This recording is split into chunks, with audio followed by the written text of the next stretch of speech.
Hey guys, what's up? It's Kelly again and welcome back to my channel. Today I'm going to do a review on a new Netflix documentary series called Ugly Delicious. I rate TV shows and movies on a 1 to 5 scale. 1 is I wish I could unsee this. 2 is I will turn this on for background noise when I'm feeling sad and lonely. 3 is I will watch this but while doing something else like editing photos or folding clothes. 4 is I will watch this but have the potential to get distracted. And 5 is I will watch this and badger my friends and family to watch it too. Which one will I rate Ugly Delicious? Stay tuned to find out. I'm to the point now where I want to learn from the media I consume. I read historical fiction and I've grown to love the documentary section of Netflix. And the fact that this section is so big and growing more and more tells me that I'm not the only one who's craving more meaningful content. So when I stumbled across Ugly Delicious, I was both confused by the title and intrigued. So I went for it and ended up watching the entire first season. Getting hungry? Getting hungry? Wow. Ugly Delicious is a documentary series comprised of 8 50-minute episodes where the host, David Chang, takes you on a journey to explore the definition, history, and culture surrounding specific foods. David Chang is an extremely accomplished chef who owns over 20 successful restaurants, one of which has been awarded 2 Michelin stars every year since 2009. Born to a Korean immigrant parents, Chang has a strong personality and is almost forceful with his opinions. As the primary personality in this docuseries, you have to be able to tolerate Chang's tenacious character in order to enjoy the series. I believe that every documentary has at least one specific message that is trying to convey, and while the creator of Ugly Delicious is Morgan Neville, I think that Chang's voice prevails throughout each episode. Chang believes that food is the ultimate universal language, and thus can help to unify people of all cultures by eating and enjoying each other's food.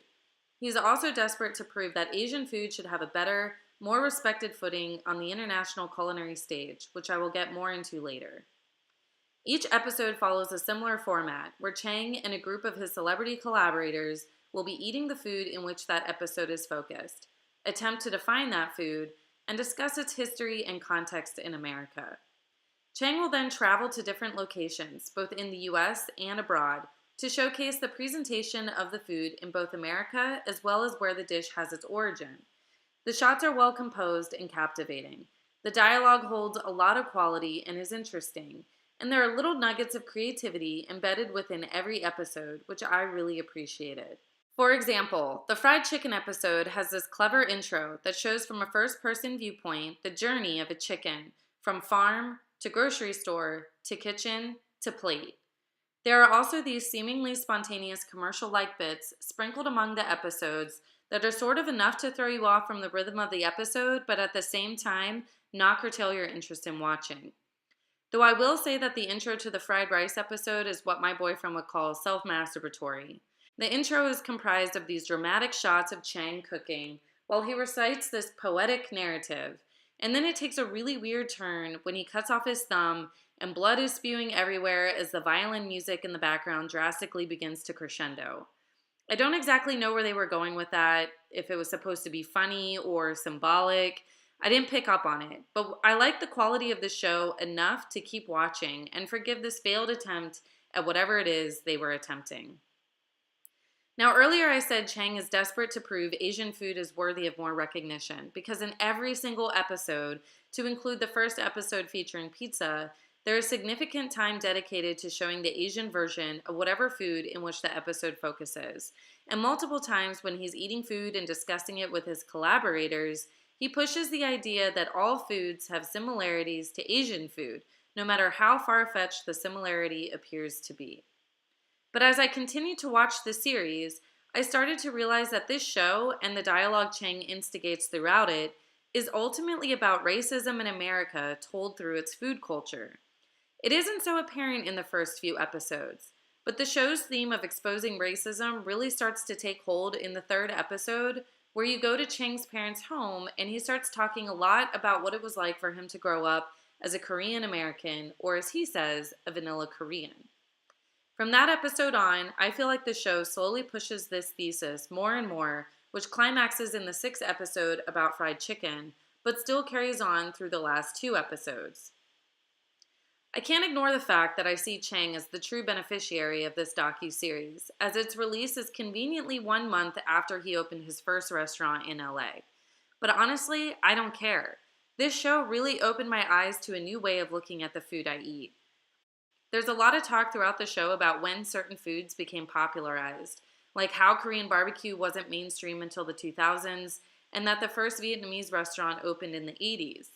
This was fascinating to me because I didn't realize that all of this food culture started to evolve so recently. I had always assumed I just didn't have exposure to any of it because I grew up in a little town in central Pennsylvania where there were like 8 pizza restaurants and the rest were either sandwich shops or home cooking or traditional cuisine.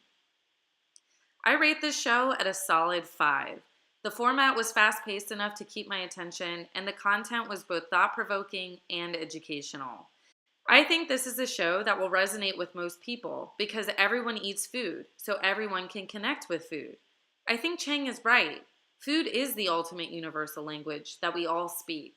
But executive chef Sean Brock said it best in episode 6 when he stated, "Food is the gateway, is the link, is the connecting piece that allows people to share their realities and perspectives." So hopefully that behavior changes when there's more knowledge there, there's more compassion there, there's more empathy there. Thanks for watching, guys. If you like this review, give it a thumbs up to tell me that I should do another. And if you have anything you want me to do a review on, please put it in the comments. If you haven't subscribed to my channel yet, click that subscribe button so you can see the videos I post every week. See you next time, and go check out Ugly Delicious on Netflix.